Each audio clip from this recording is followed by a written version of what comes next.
ফায়া আইয়ুহাল হাজিরুনা রাহমাকুমুল্লাহ, গভীর মনোযোগ ভালো করে বোঝার জন্য চেষ্টা করুন। রহমাতাল লিল আলামিন নবী উম্মতের পাগলপনা নবী এমন একজন পয়গম্বরের কথা বলছেন যিনি বনী ইসরাইল কওমের ভিতরে সর্বশ্রেষ্ঠ পয়গম্বর। কোন কওমের? কোন কওমের? আল্লাহর নবী বলেন ৭০,০০০ পয়গম্বর এই কওমের ভিতরে আসছে। কত হাজার? ৭০,০০০ পয়গম্বর চলে আসছে বনী ইসরাইল কওমের ভিতরে। এর ভিতরে সর্বশ্রেষ্ঠ পয়গম্বর হযরত মুসা কালিমুল্লাহ। কি? হ্যাঁ, মুসা সর্বশ্রেষ্ঠ একজন পয়গম্বর মুসা কালিমুল্লাহ পরিষ্কার। এই পয়গম্বরের কথা রাসূল বললেন তওবা করে যখন বাড়ির দিকে ফিরে চলে যাবে, মুসা কালিমুল্লাহর মতো মন খারাপ এসে বাড়ির দিকে ফিরে চলে যাবে। আমার উম্মত প্রবেশ করবে ফিরআউনের মতো মন খারাপ নিয়ে এমনি মাহফিলে বসবে, আলোচনা শুনবে, তওবা করে যখন বাড়ির দিকে ফিরে চলে যাবে রে, আল্লাহর নবী বলেন অন্য কোনো কারোর মতো না, মুসা কালিমুল্লাহর মতো মন খারাপ ফিরে বাড়ির দিকে চলে যাবে। জোরে বলি সুবহানাল্লাহ। সোনার মানিকেরা, বাজার ভাই জানেরা, সাহাবা আজমাইন এই পয়গম্বর মুসা কালিমুল্লাহর প্রশংসা করতেছিল। রহমাতাল লিল আলামিন নবীর পানের সাহাবীরা, তোমরা কি জানো বনী ইসরাইল কওমের ভিতরে মুসা কালিমুল্লাহ মাত্র একজন। কয়জন? আর কি আছে? আল্লাহর নবী বলেন, এরে পানের সাহাবীরা তোমরা শোনো, আমি আবার একজন পয়গম্বর, আমার আল্লাহ রাব্বুল আলামিন আমাকে এমন একটা কিতাব দান করেছে রে, আমার উম্মতের ভেতরে কিয়ামতের ময়দানে লক্ষ লক্ষ মুসা কালিমুল্লাহ দাঁড়ায় যাবে। জোরে বলে মারহাবা আল্লাহুম্মা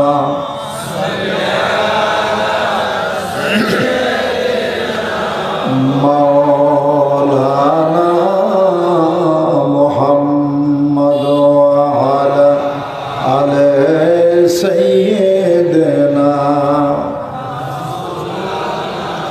ফায়া আইয়ুহাল হাজিরুনা রাহমাকুমুল্লাহ। নবী ঘোষণা করে জানায় দেবে পানের সাহাবীরা রে, আমার উম্মতের ভিতরে একজন দুইজন নয় রে, লক্ষ লক্ষ মুসা কালিমুল্লাহ দাঁড়া যাবে আমার উম্মতের ভিতর থেকে। কার ভিতর থেকে? এরে পানের সাহাবীরা তোমরা শোনো, আমার আল্লাহ রাব্বুল আলামিন আমাকে যে কিতাবখানা দান করেছে রে, মুসা কালিমুল্লাহকে কালিমুল্লাহ কেন বলা হয়? তিনি আল্লাহ তাআলার সাথে কালাম করতেন। কার সাথে? আমার আল্লাহ রাব্বুল আলামিন আমাকে যে কিতাবখানা দান করেছে রে, আমার উম্মত এই কিতাব যখন পড়ে রে, সে আমার মাবুদের সাথে যেন কথা বলে। জোরে বলি মারহাবা। নবী বলেন শুধু তাই নয় রে পানের সাহাবীরা, কোরআন তেলাওয়াত করবে, কোরআন অনুযায়ী যারা জীবন গঠন করবে রে, এরা কিয়ামতের ময়দানে প্রত্যেকে মুসা কালিমুল্লাহর মতো দাঁড়ায় যাবে। জোরে বলি মারহাবা। গভীর মনোযোগ ভালো করে বোঝার জন্য চেষ্টা করুন। এ সোনার মানিকের আব্বাজান ভাই জানেরা, এই কোরআনুল কারীম আমার নবীজিকে দেওয়া হয়েছে, আমার আল্লাহ তাআলা দিয়েছেন। কে দিয়েছেন? আরে কথা বলেন, কে দিয়েছেন? এই কোরআনুল কারীম আল্লাহর কোনো বান্দা যদি সঠিকভাবে যদি বুঝতে চায়, তার নবীকে আগে বুঝতে হবে, কারণ পৃথিবীর জমিনে কোরআন আসার আগে আমার নবী আসছে। জোরে বলি মারহাবা। কে গে আসছে? কোরআন আগে আসছে না নবী আগে আসছে? পৃথিবীর জমিনে রহমাতাল লিল আলামিন নবী আগে আসছে, তারপরে কোরআন আসছে। কোরআনকে যদি আল্লাহর কোনো বান্দা নবীর উম্মাহ যদি সঠিকভাবে বুঝতে চায়, তাহলে নবীকে আগে বুঝতে হবে, তারপরে কোরআন বুঝতে হবে। নবীকে দিয়ে যদি কোরআন বুঝতে চায়, তাহলে তার বোঝাটা সঠিক হবে। আর নবীকে ছাড়া যদি কোরআন বুঝতে চায়, কোরআন দিয়ে নবীকে বুঝতে গেলে হবে না, নবীকে দিয়ে কোরআন বুঝতে হবে। আমার আল্লাহ রাব্বুল আলামিন প্রেরণ করার দিক থেকে এটাই বুঝিয়েছেন, এ আমার বান্দারা তোরা শোন, আমার কোরআন পাঠানোর পূর্বে আমি আল্লাহ রাব্বুল আলামিন আমার হাবিবকে পাঠিয়ে দিলাম, এরপরে আমার কোরআন পাঠিয়ে দিলাম রে, তোরা আমার কোরআন যদি বুঝতে চাস, আমার হাবিবকে দিয়ে তারপরে তোরা কোরআন বোঝে, তাহলে তোদের কোরআন বোঝাটা সঠিক হবে। সোনার মানিকের আব্বাজান ভাই জানেরা, গভীর মনোযোগ ভালো করে বোঝার জন্য চেষ্টা করুন। রহমাতাল লিল আলামিন নবী উম্মতের পাগল বড় নবী কেমন পয়গম্বর রে, এত বড় আসমান আপনার কিতাব আমার আল্লাহ রাব্বুল আলামিন পাঠিয়ে দিয়েছেন। তাম গোটা পৃথিবীর যত মানুষ আছে রে, সমস্ত মানুষদেরকে যদি জিজ্ঞাসা করা যায় আসমানি যত কিতাব আছে রে, সর্বশ্রেষ্ঠ কিতাব কোনটা? আরে কথা বল। হ্যাঁ, আর আসমানি কিতাব আছে কিনা? তওরাত আছে, জবুর আছে, ইনজিল আছে, আছে কিনা? আরে কথা বলেন, আছে কিনা? ওই কিতাবগুলোর ভিতরে যে কথাগুলো, সেগুলো কার কথা? কিছুই তো বলেন। কার কথা? কোরআনুল কারীমের ভিতরে কার কথা? একই মাবুদের কথার কি কখনো তারতম্য হতে পারে? আমার তো জ্ঞানী আসলো না। কিছুক্ষণ আগে আপনারা ফতোয়া দিয়ে দিলেন যে কোরআন সর্বশ্রেষ্ঠ কিতাব, আবার বলতেছেন যে সমস্ত কিতাবের ভিতরে মোট কথাগুলো আল্লাহ তাআলার, একই মাবুদের কথার কখনো কি বেশ কম হতে পারে? আর কথা বলেন, তা কি হতে পারে? তাহলে বিষয়টা কি, রহস্যটা কোথায় রে? একই মাবুদের কথা তাওরাতের ভিতরে আছে, ইনজিলের ভিতরে আছে, কোরআনের ভিতরে আছে, জবুরের ভিতরে আছে, অথচ তামাম গোটা পৃথিবীর যত মানুষ আছে এক বাক্যে তারা বলে দেবে আসমানে যত কিতাব আছে রে, সর্বশ্রেষ্ঠ কিতাব হলো কোরআনুল কারীম। জোরে বলে মারহাবা। বলে কারণটা কি, একই মাবুদের কথা কখনো তারতম্য হতে পারে না। পারে কি? তাহলে শ্রেষ্ঠ কেন হলো? শ্রেষ্ঠ হওয়ার কারণ হলো কথাগুলো মোট একই মাবুদের, কিন্তু পয়গম্বর রহমাতুল লিল আলামিন নবী হওয়ার কারণে, এই নবীর আসবার কারণে, নবীর কারণে এই কিতাবের মর্যাদা এত বেড়ে গেছে। সোনার মানিকের আব্বাজান ভাইজানেরা, গভীর মনোযোগ ভালো করে বোঝার জন্য চেষ্টা করুন। কেন এত বেড়ে গেল? পয়গম্বরের দামটা কি রে? গভীর মনোযোগ ভালো করে বোঝার জন্য চেষ্টা করুন। তওরাত কিতাব আমার আল্লাহ তাআলা পৃথিবীর জমিনে নাজিল করেছেন সরাসরি কিতাব আকারে। জবুর কিতাব আমার আল্লাহ তাআলা দাউদ আলাইহিস সালাম দিয়েছেন কিতাব আকারে। ইনজিল কিতাব আমার আল্লাহ তাআলা দিয়েছেন ঈসা আলাইহিস সালামকে। মাবুদ ডাক দিয়ে বলে, জিবরিল রে চলে যা আমার পয়গম্বরকে বলে দে কিতাব আনার জন্য। তওরাত কিতাব আমার আল্লাহ তাআলা তুর পর্বতে নাজিল করে দিয়েছেন। জবুর কিতাব এমনি নাজিল করেছেন, ইনজিল কিতাব এমনি ভাবে নাজিল করে দিয়েছেন। সোনার মানিকের আব্বাজান ভাইজানেরা, হযরত জিবরিল আমিনকে বলে, জিবরিল যা মুসা কালিমুল্লাহকে বলে দে, ঈসা রূহুল্লাহকে বলে দে, দাউদ আলাইহিস সালাম বলে দেওয়া হোক, কিতাব আমার আল্লাহ তাআলা পাঠিয়ে দিয়েছে। কারণ কিতাবের ভিতরে যে কথাগুলো আছে, মোট কথাগুলো অত্যন্ত দামি কথা। কি কথা? কারণটা কি? বলে কথাগুলো মোট আমার মাবুদের, আমার আল্লাহ তাআলার। এত দামি কথা, হে পয়গম্বর, কিতাব এসে নিয়ে যেতে হবে। কি করতে হবে? কারণ কথাগুলো মোট আমার মাবুদের, এত দাম, এত মর্যাদা, এত মূল্যবান। মুসা কালিমুল্লাহর মতো পয়গম্বরকে জানাই দিতে হলো এসে কিতাব নিয়ে যান। ঈসা রূহুল্লাহর মতো পয়গম্বরকে বলে দেওয়া হলো এসে কিতাব নিয়ে যান। জাবুর কিতাব দাউদ আলাইহিস সালাম বলে দেওয়া হলো এসে কিতাব নিয়ে যান। পয়গম্বররা এসে এসে তাদের কিতাবগুলো নিয়ে গেল। জোরে বলি মারহাবা। সোনার মানিকের আব্বাজান ভাইজানেরা, এই কালামুল্লাহ কোরআনুল কারীম পৃথিবীর জমিনে আসবে রে। এইবার জিবরাইলকে বলতেছে, জিবরাইল আমার হাবিবকে ডাকা যাবে না? ওই যে মক্কা মুআজ্জামায় খানাই কাবা থেকে 3.5 মাইল দূরে হীরা গুহায় গাড়ে, হীরার ভিতরে নবী ধ্যান করে। আই জিবরিল, কুরআনুল কারীম নিয়ে যা আমার হাবিবের কাছে। আমার হাবিব আসবে না? কথা কিছু বুঝতেছেন? ভালো করে বুঝতে হবে। মনোযোগ দিয়ে যদি বুঝতে না পারেন তাহলে বিশৃঙ্খলা হয়ে যাবে। এবং হচ্ছেও এক একজন এক এক রকম বোঝাচ্ছে, যে যেমন বোঝাচ্ছে সেটা তার ব্যাপার। এখানে বিতর্কের কোনো বিষয় না। আমি যা বুঝতেছি আমি তাই বলতেছি। ভালো করে বোঝার জন্য চেষ্টা করুন। আমি প্রথম নাম্বারে বলে নিয়েছি, ভালো লাগলে গ্রহণ করবেন, না লাগলে ফেলে দিয়ে রাস্তা দিয়ে চলে যাবেন, সমস্যা নাই। কি কর? বিতর্ক করার জন্য আসেন, বলার দরকার বলতেছি। ভালো লাগলে গ্রহণ করবেন, না লাগলে না করবেন। তর্ক বিতর্ক অমক হুজুর কলম, যেই বলছেন ওনার কথা আবার রিপ্লাই প্রয়োজন নয়। আমি বলতেছি আপনার জ্ঞান আছে, বিবেক আছে, যদি পছন্দ হয় ভালো লাগে আপনি মানবেন, না লাগলে এই যে এখানে ফেলে দিই, আবার আপনি রাস্তাতে বাড়িতে চলে যাবেন, সমস্যা আছে? সুবহানাল্লাহুম্মা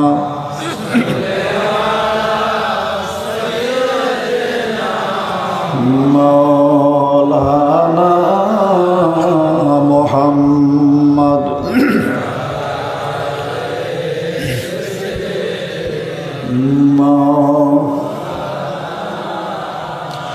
গলেতে তসবির মালা,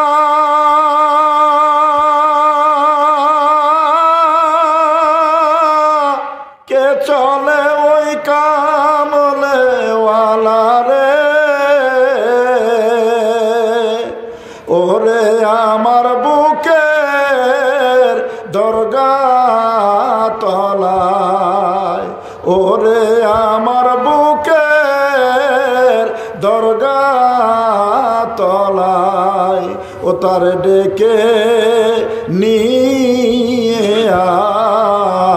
আয় রাসূল নামে কেলো রে মদিনায় রাসূল নামে। আল্লাহ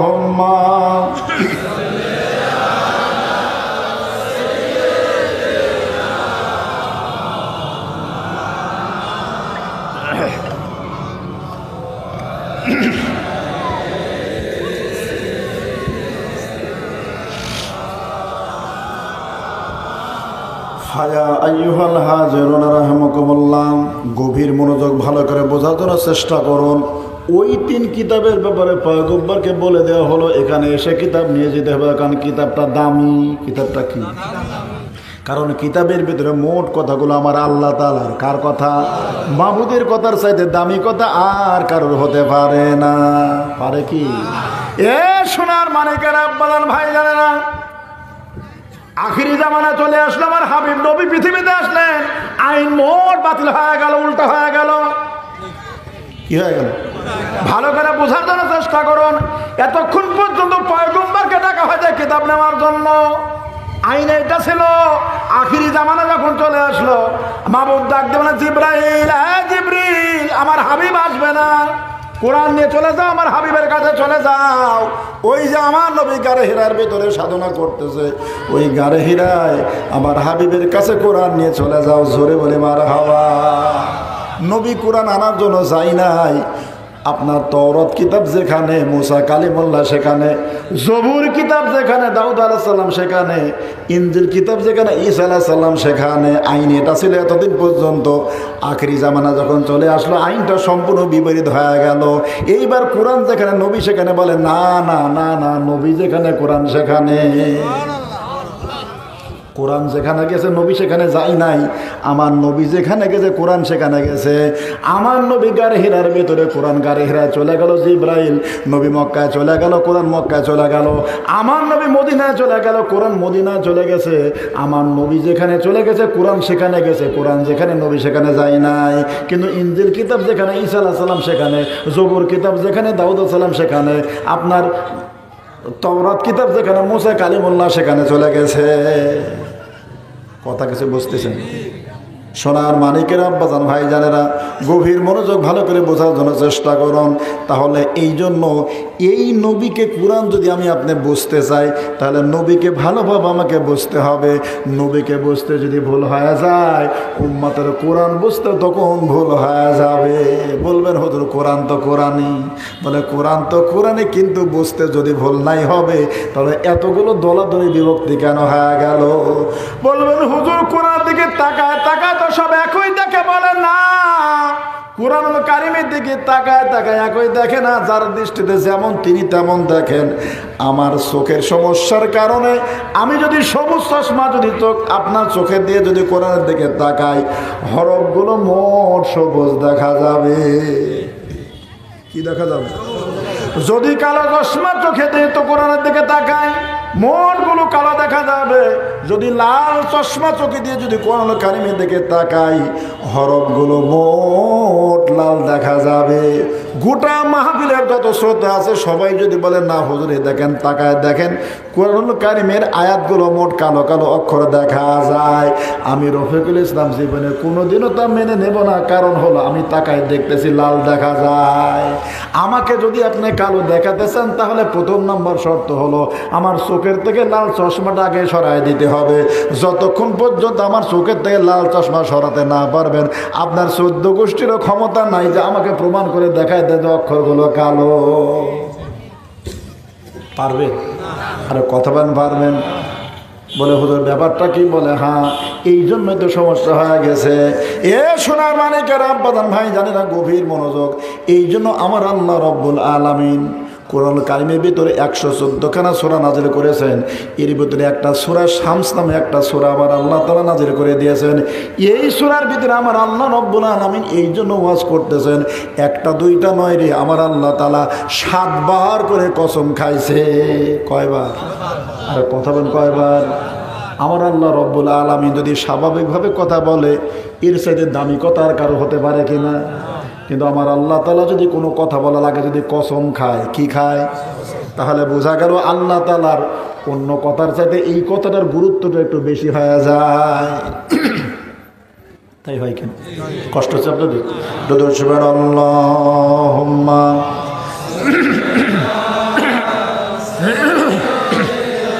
গরম গরম ও আলা আলে অন্যকেই করো, অন্য কাউকে ফেলতে দাও, তোমাকেই করতে পারো। আমি ঘেমে গেলে তো সমস্যা হবে। আল্লাহুম্মা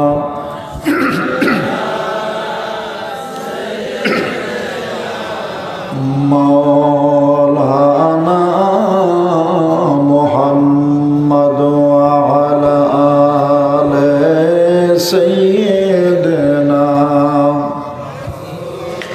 আমার দয়াল নবী যেই দেশে ঘুমায় আমার নূরের রাসূল যেই দেশে ঘুমায় ওরে প্রেম যদি করবি রে মন তোরা প্রেম যদি শিখবি রে মন ও সব ছেড়ে চল মদিনায়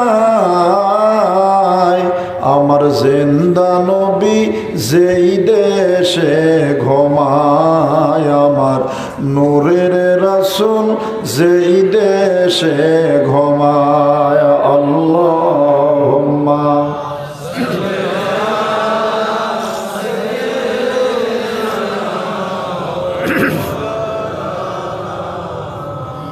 وعلى آل سيدنا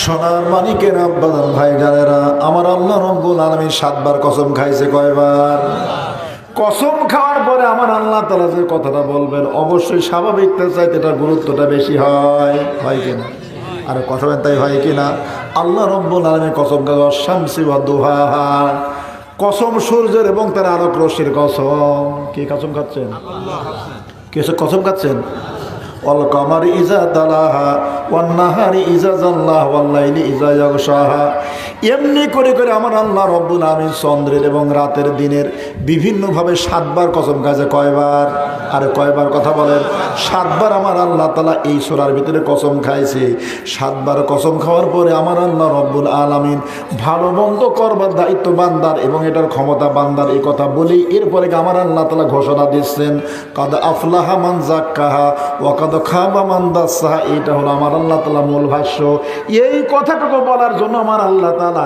একবার দুইবার নয় পূর্বে 7 বার কসম খাইছে কয়বার এই ঘোষণাটুকু আমার আল্লাহ তাআলা দিবেন কারণ এই ঘোষণাটা আমার আল্লাহ তাআলার কাছে এত জরুরি বান্দার জন্য এত প্রয়োজন এত দরকারি এতক্ষণ পর্যন্ত আমি যে আলোচনা করে আসলাম এগুলো বোঝার জন্য ওই যে কোরআন কারীম সঠিকভাবে বোঝার জন্য মানুষটাকে কাদ আফলাহা মান যাক্কাহা এটা হওয়া দরকার যদি যাক্কা না হয় তাহলে কখনো সে কোরআনটাকে সঠিকভাবে বোঝা সম্ভব হবে না কি হবে না সঠিকভাবে সোনার মানিকের আব্বাজান ভাইজানেরা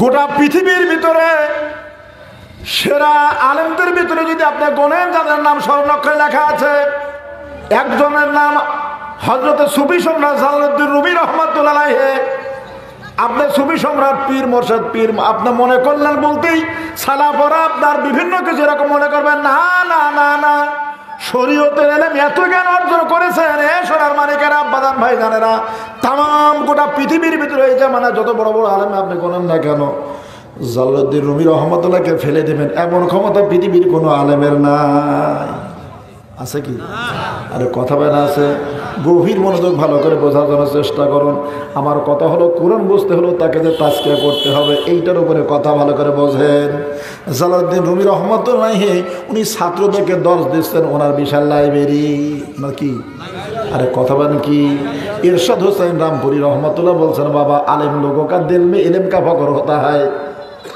फक्र होने से तो ये रास्ते में काम नहीं बनेगा इरशाद हुसैन रामपुरी ওনার বাড়ি দিল্লি রামপুরা উনি জামানার একজন বড় আলেম এবং বড় ফকি এবং বড় একজন সুফি উনি বলেন इल्म लोगों का आलिम लोगों का इल्म का दिल में फक्र होता है आलेम যারা হয় তাদের দিলের ভিতরে ইলমের একটা ফকর থাকে কি থাকে आलिम लोगों का दिल में इल्म का फकर होता है आलिम जरा है ताদের दिलेर भितरे इल्मेर एक अहंकार थाके एक फकर थाके सोनार मानिकेर आब्बाजान भाईजानेरा एत बड़ तमाम गोटा पृथिवीर बड़ आलेम हजरत आपनार জালালউদ্দিন রুমি रहमतुल्लाह आलैहि उनी छात्रदेरके दर्श दिয়েছেন लेखापড়া করাচ্ছেন শামসুত তাবরেজ সেখানে আসছে তাকে আহার করার জন্য কিসের জন্য এই আহার করা মানে ভাত তরকারি যেভাবে খায় সেটা নয় মূল উদ্দেশ্য হলো তাকে সঠিক রাস্তার দিকে তাকে নিয়ে চলে যাওয়া এই জন্য তিনি আসছেন সেখানে আসলে তার কিছু উনি এসে বসে গেলেন শামসুত তাবরেজ রহমতুল্লাহ আলাইহি স্বাভাবিক লেবাস পোশাকটা তেমন ভালো ছিল না আল্লাহর ওলি এইবার কিছু সময় পড়াচ্ছেন আর উনি তাকায় তাকায় দেখতেছেন পাগলের দিকে মাঝে মাঝে তাকায় আপনার জালালউদ্দিন রুমি রহমতুল্লাহ আলাইহি শামসুত তাবরেজ জিজ্ঞাসা করছে জালালউদ্দিন রুমি জিজ্ঞাসা করতে জালাল রে এই যে তুমি এগুলো কি পড়াও, এগুলো কি করো? গেছে খাওয়ার জন্য, আহার করার জন্য। কিসের জন্য? আহার করতে হলে তো কিছু ব্যবসার আছেই তো। আর ওই যে আগে বলা হলো এরশাদ হোসেন রামপুরি বলছেন যে আলেম লোগোं का दिल में इल्म का फकर होता है, আলেম যারা তাদের দিলের ভিতরে ইলমের একটা ফকর থাকে। জালালউদ্দিন রুমি রহমাতুল্লাহ বলছেন, পাগল তুমি এটার কিছু বুঝবা না। যেহেতু বড় বড় কিতাবের দশ দিচ্ছেন উনি, বিশাল বড় লাইব্রেরি, অসংখ্য কিতাবের পণ্ডিত জালালউদ্দিন রুমি রহমাতুল্লাহ শামসুত তাবরেজকে বলতেছেন এইগুলি তুমি কিছু বুঝবা না। এবার একটা ভাব আছে যার কারণে বলে সব কিছু বলতে চিন্তা পাগলে আর কিছু কি বলবি।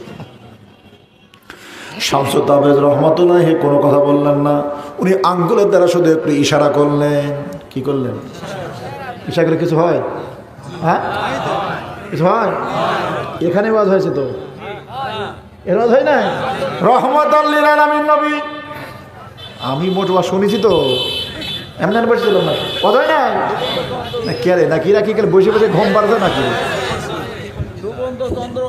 হয় না? আঙ্গুলের ইশারায় চন্দ্র দ্বিখণ্ডিত হওয়া, ডুবন্ত সূর্য উঠে পড়ছে আসরের রক্তে, কথা হয় নাই? কে করছেন? আরে কে করছেন? রহমাতুল লিল আলামিন নবী করছেন।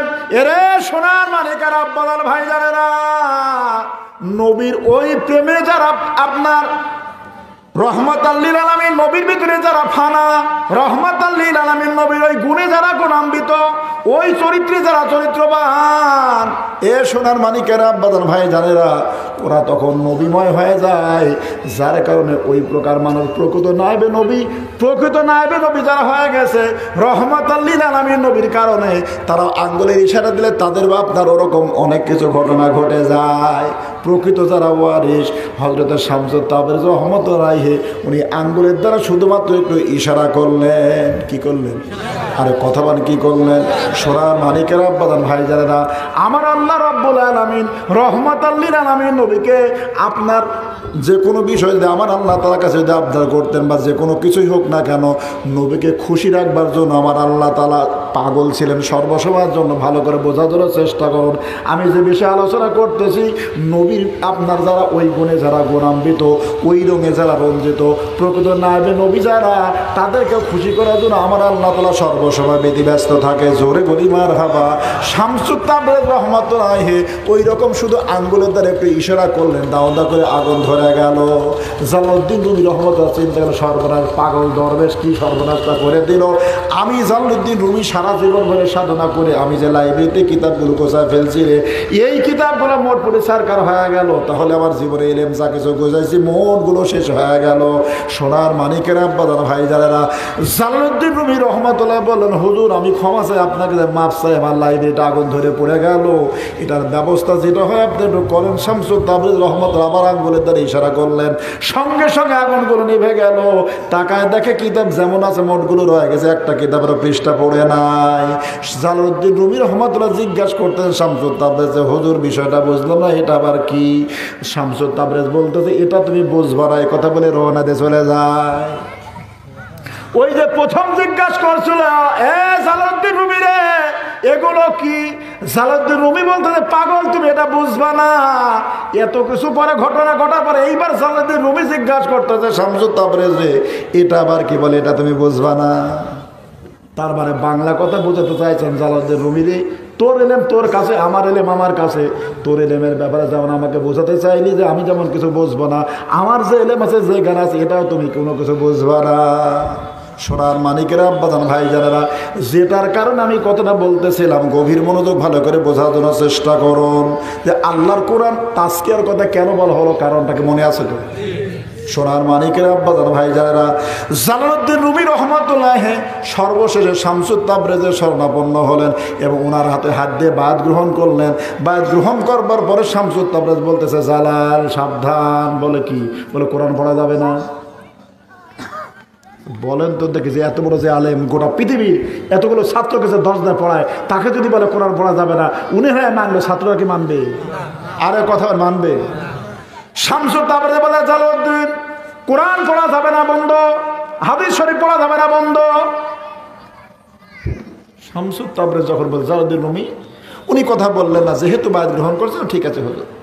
কিন্তু ওনার যারা ছাত্র আছে, ছাত্রগুলি তারা সেটা মানতে না। শুধু ছাত্ররাই নয়, সোনার মানিকেরা আব্বাজান ভাইজানেরা, ফরিদউদ্দিন আত্মার রহমতুল্লাহ কিতাবে উল্লেখ করেছেন তার কলিজার টুকরা সর্দার বড় বেটা, এই বড় ছেলে পর্যন্ত ওই ছাত্রদের পক্ষ হয়ে গেল এবং শামসুত তাবরেজের বিরোধিতা করা শুরু করে দিয়ে দিল। সোনার মানিকেরা আব্বাজান ভাইজানেরা, শুধু বিরোধিতাই নাই রে, বিরোধিতা করতে করতে করতে করতে এত মারাত্মক পর্যায়ে পৌঁছে গেল, ওই শামসুত তাবরেজ রহমতুল্লাহকে সর্বশেষে তাকে হত্যা করা হয়েছে। এই হত্যা করার প্রথম নাম্বার যে উদ্যোক্তা ছিল তিনি হলেন জালালউদ্দিন রুমি রহমতুল্লাহের বেটা। কি আরে কথা বল, কি রাস্তা আগের তো নেই মারাত্মক। নিজের বাপের যিনি পীর তাকে হত্যা করলেন ওনার ছেলে জালালউদ্দিন রুমি রহমতুল্লাহ, ওনার সন্তান এবং তার সাথে তার কাছে ছাত্র, যে এই দলের ভণ্ড কোথা থেকে আসছে রে, এই ভণ্ড এসে আমার বাপ এত বড় আলেম, এত ছাত্রকে লেখাপড়া করায়, প্রথম নম্বরে বাপকে কোরআন পড়া বন্ধ করে দিয়ে দিল। জালালউদ্দিন রুমি রহমতুল্লাহ যখন এই সংবাদ শুনলে যে ওনার সন্তান তাকে হত্যা করেছে রে, এতই মনে কষ্ট পেলেন, এত আঘাত পেলেন। আঘাত পাওয়ার পরে পরবর্তী কিছুদিন পরে তার ছেলেটা মারা যায়। জালালউদ্দিন রুমি রহমতুল্লাহ আগেই তার সন্তানটা মারা যায়। এই মারা যাওয়ার পরেও জালালউদ্দিন রুমি রহমতের অন্তরে এত বড় আঘাত পাইছে, তার পীর মোর্শেদকে হত্যা করবার কারণে ওনার ছেলে চেহারা পর্যন্ত দেখতে যায় না, তার জানাজাও হাজির হয় নাই, জানাজার নামাজ পড়ার জন্য যায় নাই, এবং তাকে দাফন করবার জন্য আব্বা যায় নাই। সোনার মানিকেরা আব্বাজান ভাইজানেরা, গভীর মনোযোগ ভালো করে বোঝার জন্য চেষ্টা করুন। শামসুত তাবরেজ রহমতুল্লাহ বললেন বাবা পড়া যাবে না, কিছুদিন সাধনা করতেছে। এরপরে একদিন ডাক দিয়ে বলে জালাল শোনো, বলে কি, বলে কোরআন খোলো। এবার কোরআন কারীম খুললো, বলে দেখো তো কি দেখা যায়, বলে হুজুর এই তো কালো কালো হরফ দেখা যায়, বলে বন্ধ করো, এবার আবার ভালো করে সাধনা করো। এমনি করে করে আবার কিছুদিন পর বললে জালালউদ্দিন তুমি কোরআন খোলো, আল্লাহর কোরআন। আবার খোলার পরে বলছে কি দেখা যায়, বলে এই তো কালো কালো হরফ দেখা যায়, বলে বন্ধ রাখো। এবার আবার সাধনা শুরু করে দিল। কিছুদিন সাধনা করবার পরে শামসুত তাবরেজ বলছেন বাবা জালালউদ্দিন, বলে হুজুর, বলে এইবার আল্লাহর কালাম খোলো।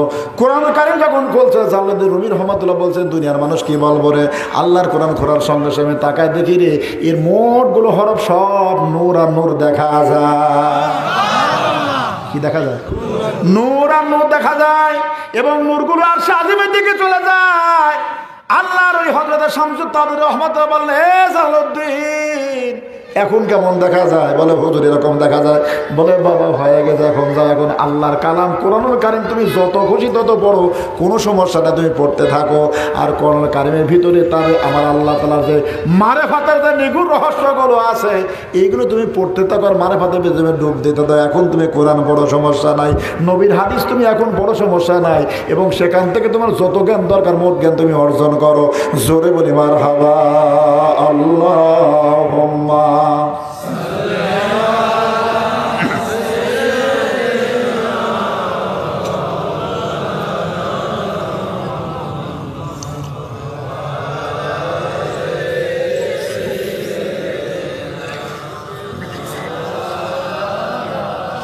ফায়া আইয়ুহাল হাজিরুন রাহমাকুমুল্লাহ, সোনার মানিকেরা আব্বাজান ভাইজানেরা, গভীর মনোযোগ ভালো করে বোঝার জন্য চেষ্টা করুন। এই যে বন্ধ করে রাখে দিল, কারণটাকে, বিষয়টা কি? বিষয় অন্য কোনো কিছু নয়। জালালউদ্দিন রুমি রহমতুল্লাহ আমার আল্লাহ তাআলাদের 7 বার কসম খাওয়ার পর আল্লাহ বলেন কাদ আফলাহা মান যাক্কাহা, যে নিজেকে আত্মাকে পরিশুদ্ধ করলো সে নাজাত পেয়ে গেল, মুক্তি পেয়ে গেল। ওয়াকাদ খাবা মান দাসসাহা, যে নিজের আত্মাকে কলুষিত রাখলো সে মানুষটা ধ্বংস হয়ে গেল। জোরে বলি নাউজুবিল্লাহ। শামসুত তাবরেজ রহমতুল্লাহ জালালউদ্দিন রুমিকে যে সাধনা করে, যে সাধনা করে অন্য কোনো কিছু নয় রে, ওই যে তাজকিয়ার কথা আমার আল্লাহ তাআলা বলছেন, এই তাজকিয়া করে তার ভিতরে পরিষ্কার পরিচ্ছন্ন যখন করেছে রে, ওই পরিষ্কার পরিচ্ছন্ন হওয়ার পরে ওই দৃষ্টিতে যখন আল্লাহ কোরআনের দিকে তাকায় যায়, তখন সেটা নূর আর নূর দেখা যায়। সোনার মানিকের আব্বাজান ভাইজানেরা, এইটা দেখবার কারণে জালালউদ্দিন রুমি রহমতুল্লাহ এমন হাল, যে কথাটা বললে মানুষের জ্ঞানেই ধরবে না, এবং যে কথাগুলো মোট শিরকি আর কুফরি হবে। কি হবে? হ্যাঁ, আর কথা বলো কি হবে? জালালউদ্দিন রুমি রহমতুল্লাহ মত্ততার হালের উপরে বলছেন। কিসের হালের উপরে?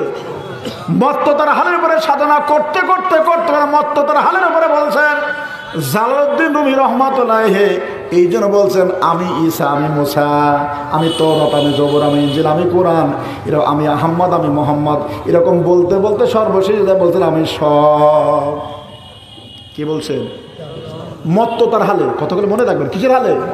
স্বাভাবিক অবস্থা নাই, সাধনা করে করে করে করে অস্বাভাবিক অবস্থার উপরে জালালউদ্দিন রুমি রহমাতুল্লাহ এমন একটা স্তরে পৌঁছে যায় যেটাকে ইলমে মারিফাতের পরিভাষায় ফানাফিল্লাহ বলা হয়। কি বলা হয়? আরে কথা বলে কি বলা হয়? ফানাফিল্লার ভিতরে আল্লাহর কোনো বান্দা যতক্ষণ বিলীন হয় এমন অবস্থা হয়ে যায়, কিন্তু এইটা পাড়ি দিয়ে যখন পরবর্তী স্তরে যখন বাকাবিল্লায় চলে যায় তখন তার অবস্থাটা আবার স্বাভাবিক হয়ে যায়। একটু দর্শন আল্লাহুম্মা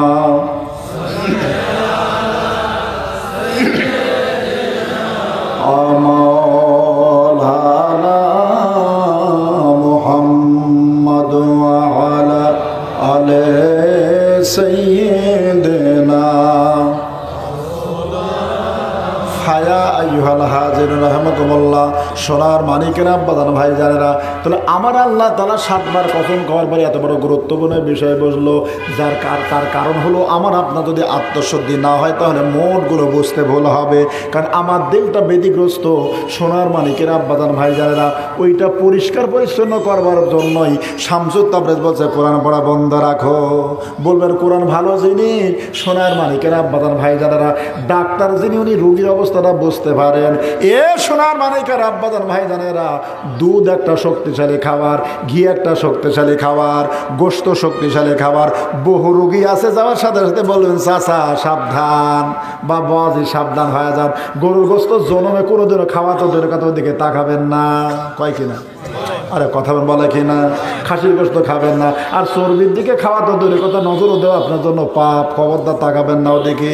কি করেন? আরে কথা বলেন কেন বললে? কারণটা কি? এত বড় শক্তিশালী পাওয়ারফুল খাবার, পেটে সমস্যা দেখা যাচ্ছে, পাতলা পায়খানা, এখন ডাক্তার ওষুধ বলে দিয়ে দিল এই সময় যদি আপনি গরুর দুধ খান বা ঘি খান তাহলে পাতলা পায়খানা আরো বেড়ে যাবে। আরে কথা বলো, তাই যাবে কিনা? ডাক্তার নিষেধ করে দিয়ে দিল। এখন যদি আপনি পাগলের মতো বলেন কেন এত সুন্দর একটা শক্তিশালী খাবার, আর ডাক্তার পাগল হয়ে আমাকে নিষেধ করে দিয়ে দিল, বলে ও মিয়া না না না, ডাক্তার পাগল হয় নাই, পাগল তুমি হয়েছ। তার কারণ হলো খাবার শক্তিশালী কথা ঠিক আছে, কিন্তু তোমার যে গুণাবলী, তোমার যে অবস্থা, তোমার জন্য বর্তমান এটা চলবে না। যদি তুমি খাও তাহলে তোমার রোগটা আরো বেড়ে যাবে। সোনার মানিকের আব্বাজান ভাইজানেরা, শামসুত তাবরেজ বুঝতে পারছে জালাল এত বড় আলেম রে, তাকে যদি সঠিক রাস্তার দিকে যদি ঘোরায় দেওয়া যায়, আল্লাহ তাআলার দিকে যদি করে দিয়ে দেওয়া যায় তাহলে বড় ভালো হয়। সোনার মানিকের আব্বাজান ভাইজানেরা, বলবেন কেন? কারণটা কি? আপনার বলকের বাচ্চা ইব্রাহিম আদম রহমতুল্লাহের ব্যাপারে উল্লেখ করা আছে। উনি আপনার ওনার রাজ দরবারের ভিতরে বসে আছেন। এই রাজ দরবারে বসে থাকার